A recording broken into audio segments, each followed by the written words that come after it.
Gyanvapi ASI सर्वे को लेकर high court ने ऐतिहासिक फैसला दिया है। हाईकोर्ट ने अनुमति दे दी है कि हाँ, एएसआई सर्वे होगा और उन्हीं शर्तों पर होगा जो हलफनामा एडिशनल डायरेक्टर एएसआई ने जमा किया था हाईकोर्ट में मुस्लिम पक्ष की याचिका के बाद जब बुलाया गया था। इस वक्त हमारे साथ मौजूद हैं इस वाद के अधिवक्ता पंडित सुधीर त्रिपाठी जी। हम इनसे पूरी बात करेंगे कि आखिर क्या आवश्यकता पड़ी एएसआई सर्वे की और क्या है मुद्दा जिसको लेकर हिंदू पक्ष अड़ा हुआ है कि नहीं, ये हमारी ही संपत्ति है और इसके साक्ष्य मौजूद हैं, क्योंकि ये लोग कोर्ट कमीशन सर्वे के वक्त भी मौजूद थे और अंदर गए थे। सुधीर जी, बहुत बहुत स्वागत है आपका पत्रिका उत्तर प्रदेश में।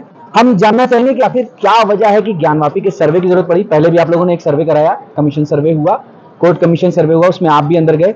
क्या चीजें वहां देखी गई कि अब आप कह रहे हैं कि नहीं, परिसर का सर्वे किया जाए, दूध का दूध पानी का पानी हो जाएगा, और आज हाईकोर्ट ने उस पर अंतिम मोहर लगाई है। देखिए, आपको बता दें कि पहले जो था साधारण कमीशन था, और साधारण कमीशन में भी अंजुमन इंतजामिया द्वारा विरोध किया गया था, बहुत विरोध किया गया। यहाँ तक कि ब्रैकेटिंग अंदर नहीं जाने दिया गया, ताले चाबी नहीं दी गई। कोर्ट ने आदेश दिया कि ताला तोड़कर खोलकर कमीशन करो, प्रशासन को कहा परीक्षा करा दो, फिर उसका कमीशन हुआ। उस कमीशन में होता है क्या, साधारण कमीशन में जो आप नंगी आंखों से देख रहे हैं उसको ही आप रिपोर्ट लगाएंगे। उस दौरान कमीशन अजय मिश्रा द्वारा एक स्वस्तिक के चिन्ह में डाउट हो रहा था कि स्वस्तिक है या अष्टदल है, तो धूल को उंगली से हटा रहे थे। तो लिखित न्यायालय में विरोध की, आज पत्रावली में है कि इनको चेंज कर दिया जाए। मात्र वही आरोप पर 2 कमिश्नर और लगा दिए गए, विशाल सिंह, अजय सिंह। तो अब इनका मानना ही नहीं है, जब सीलिंग मिले तो फब्बारा मानना है। फब्बारा का कोई सिस्टम नहीं है, अभी खाना में सीलिंग है, नंदी का मुख उधर है, तमाम प्रमाण वहाँ पर मंदिर के हैं। तो हम लोगों ने एक प्रार्थना पत्र दिया कि जो शिवलिंग प्राप्त हुए हैं इनकी उम्र अवस्था व्यवस्था की जांच कराएंगे। उसका जिला कोर्ट ने खारिज किया, हाई कोर्ट ने अलाउ कर दिया, सुप्रीम कोर्ट में विचाराधीन चल रहा है, सुप्रीम कोर्ट का आरोप लगाया है। तब तो हुआ हमने प्रार्थना पत्र पूरे ब्रैकेटिंग एरिया की सर्वे पुरातत्व विभाग से करा दिया जाए, क्योंकि पूरे एरिया में खंभों पर, दीवारों पर स्वस्तिक, अष्टदल, कमल, कलश, हाथी, घंटियाँ, कंगोरे जो होते हैं हमारे मंदिरों में, प्राचीन में कुछ जगहों पर मंत्र लिखे हुए हैं, प्राचीन मंत्र वो पत्थरों में खुदे हुए हैं। एक लिखावट जो होती है जो पेंट से लिखी जाती है, वैसे नहीं था। वो दीवार में जो पत्थर लगे हैं उस पत्थरों पर ही उसकी खुदाई हुई है। तो उन्होंने पेंट वेंट करके दबाने का भी प्रयास किया, चुनाव करके छिपाने का भी प्रयास किया, लेकिन झलक रहा है, दिखाई दे रहा है। तो हम लोगों ने पुरातत्व विभाग द्वारा ऐसी तकनीकी है कि वो उसके स्पष्ट रिपोर्ट आ जाएगी, क्योंकि किसी चीज़ को मानने को तैयार नहीं है। तो हमारा एक ही विभाग पुरातत्व विभाग है जो उम्र अवस्था व्यवस्था बना दिया। जिला जज ने उस प्रार्थना पत्र को स्वीकार कर लिया, क्योंकि इनका तर्क जो था हमने दिया है पुरातत्व विभाग द्वारा वैज्ञानिक विधि द्वारा जांच करने की। अब इनका आपत्ति क्या है कि औरंगजेब अच्छा शासक था, उन्होंने कोई मंदिर को नहीं तोड़ के मस्जिद बनाया है, उन्होंने खुली भूमि पर मस्जिद बनाया है, जबकि आज वहां की दीवारें चीख चीख कर कह रही हैं कि वह मंदिर की दीवार पर गुंबज रख करके उन्होंने नमाज पढ़ रहे हैं, अब बलपूर्वक पढ़ रहे हैं, जबकि उनका धर्म भी नहीं कहता है। जहां तक मुझे संज्ञानता है, उनकी धर्म कहती है या तो जमीन कोई दिया हो या तो अपनी भूमि हो, अब विवादित भूमि पर या मंदिर पर या नमाज पढ़ना, इबादत करना उनका खुदा कबूल नहीं करता है, नाजायज है। लेकिन वो कैसे कर रहे हैं, उनका ग्रंथ है, उनका धर्म है, उसके बाद भी। तो हम लोगों ने इसलिए दिया कि इसका कमीशन जांच हो जाए, उनका जो फब्बारा कहना है, उनका जो मस्जिद कहना है, ये सारे सिस्टम का पटाक्षेप हो जाए। उनका जो आपत्ति आया कि औरंगजेब ने खुली भूमि पर बनाया है, कोई मंदिर को तोड़ कर नहीं बनाया है, औरंगजेब बहुत अच्छा शासक था, उसने मंदिर को नहीं तोड़ा बल्कि मंदिर को बनाया है, यह प्रार्थना पत्र हिंदुओं मुस्लिमों के बीच सांप्रदायिक दंगा फैलाने के लिए दिया गया है। जबकि सांप्रदायिक दंगा तब फैलेगी जब कोई विवाद इकट्ठा रहेगा। यदि विवाद को पटाक्षेप करने के लिए खत्म कर दिया जाए, पलटा दिया जाए, फैसला हो जाए, तो फिर दंगा कहां से फैलेगी।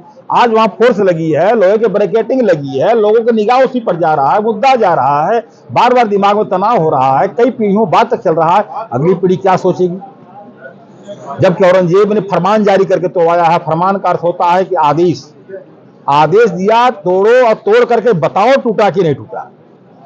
तो औरंगजेब का फरमान याद पड़ा हुआ है। तीसरा बात उन्होंने कहा आलमगीर मस्जिद गिर सकती है, जांच हो रही ज्ञानवापी मंदिर की, अब आलमगीर मस्जिद गिर सकती है। बीमार आप हैं, दवा मैं आपको दे रहा हूं, पता चला दवा रिएक्शन आपका भाई को कर जाएगा, ये कोई तर्क हुआ?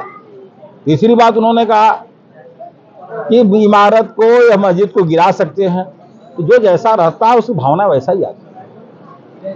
कभी हिंदू ने किसी मंदिर और मस्जिद को आज तक नहीं गिराया है, बनाने का काम किया है, सनातनी बनाते हैं।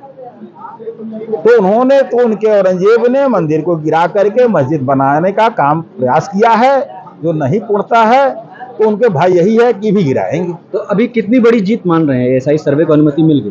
देखिए, इसको जीत मानेंगे और इस बहुत बड़ी जीत है, और हर बातकारियों को जानना चाहिए कि अगर धैर्य रख करके न्याय की लड़ाई लड़ेंगे तो जीत है।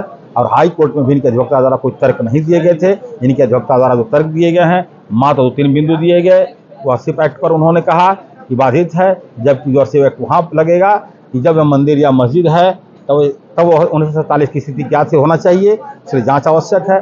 दूसरा बात उन्होंने कहा कि यह थर्ड पार्टी द्वारा मुकदमा दाखिल की गई है, यह भी तर्क गलत है, क्योंकि थर्ड पार्टी कौन होता है? क्या बादनी सनातनी नहीं है, हिंदू नहीं है, पूजा अर्चन करने वाली नहीं है? यह भी उनका तर्क गलत था। तीसरा बात उन्होंने कहा कि यह अपोषणीयता पर कहा कि यह पोषणीय नहीं है, जबकि कमीशन पर उनका जो विरोध होना चाहिए था, तो विरोध का उनके पास आधार था, ना पॉइंट था।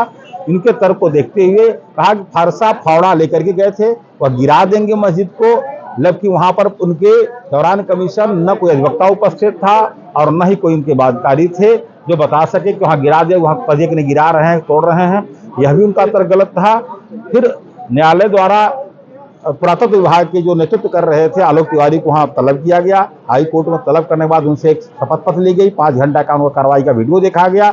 उससे उनको न्यायालय संतुष्ट हो गई कि नहीं, कहीं गिराने का स्थिति नहीं है, ये जो जांच कर रहे हैं सही जांच कर रहे हैं और जांच ऐसा होना चाहिए। उनके शपथ पत्र के आलोक में उन्होंने जिला जज के आदेश को मानते हुए, सही मानते हुए एक जांच का आदेश दे दिया है। यह बहुत सही है और जांच होना चाहिए और जांच से अगर हम एक शब्द में बात करें कि अब श्रृंगार गौरी ज्ञानवापी मस्जिद का केस जो है यहाँ तक पहुँच गया है, एक शब्द में बात करें तो आगे क्या दिखाई दे रहा है, स्थिति क्या है आगे? एक शब्द में यही है कि मंदिर था, मंदिर है, मंदिर रहेगा, सही मंदिर रहेगा, हो सकता है नया मंदिर रहेगा। ठीक, तो ये थे हमारे साथ पंडित सुधीर त्रिपाठी जी, एडवोकेट हैं मुख्य वाद के, और इन्होंने बताया कि क्या स्थितियां पैदा हुई कि हमें एएसआई सर्वे कराने की आवश्यकता पड़ी, और आज हाई कोर्ट ने उस फैसले पर अपनी अंतिम मोहर लगा दी है। हाँ, मुस्लिम पक्ष सुप्रीम कोर्ट जा सकता है, लेकिन सुप्रीम कोर्ट जाने के बाद भी उम्मीद यही है कि फैसला हिंदू पक्ष के उसमें होगा, क्योंकि हाई कोर्ट पहले ही सुप्रीम कोर्ट ने भेजा है। उत्तर प्रदेश पत्रिका के लिए वाराणसी से फैज हसनैन।